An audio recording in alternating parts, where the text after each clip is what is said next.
बहू तो सबकी निकम्मी होती है, वो बेटी नेक होती है। बेटी अगर ससुराल में परेशान होती है तो इसके ससुराल वाले खराब हैं, लेकिन अपनी बहू अपने घर में परेशान होती है उसके ससुराल में, तो इसके चलन खराब है।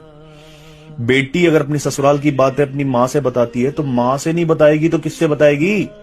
लेकिन जब बहू अपनी माँ से बात कर ले तो आजकल की माएं घर तुलवा देती है। बेटी मैके आए तो स्वागत करो कि इसका घर है, जब चाहे जब आ सकती है। लेकिन अगर बहू अपने घर जाना चाहे तो अपना घर है, इसे संभालो। अब अपनी बेटी को परवाह करने वाला पति मिल जाए तो हीरे जैसा दामाद मिला है, लेकिन अगर अपना बेटा बहू की परवाह करने लगे तो मेरे बेटों को उंगलियों पर नचाती है।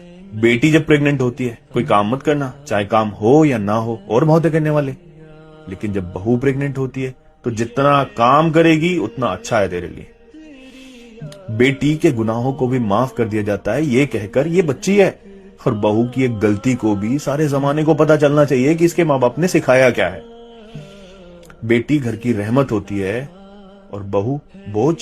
हर माँ चाहती है कि उसकी बेटी ससुराल में जाकर खुश रहे, तो फिर कुछ माएं ये क्यों भूल जाती हैं कि जो बहू होती है वो भी किसी की बेटी होती है, और फिर बेटी तो बेटी होती है, वो चाहे अपनी हो या पराई। तो अगर आप अपनी बेटी को किसी के घर रोता हुआ नहीं देख सकते तो दूसरों की बेटी को क्यों आंसुओं से रुलाते हैं? कभी सोचा है उन माँ बाप पर क्या बीतती होगी जिन्होंने विदा करते वक्त आपके लिए ये कहा हो कि बेटे वो भी माँ बाप हैं? और जो लोग खुद को अच्छा कहते हैं लेकिन सिर्फ अपनी बेटी अपनी औलाद के लिए अच्छे होते हैं, दूसरों की बेटी के लिए दुश्मन बने रहते हैं, उनके आंसुओं की वजह बने रहते हैं, तो फिर वो किस बात के अच्छे होते हैं? क्योंकि जो अच्छा होता है वो तो सबके लिए अच्छा होता है।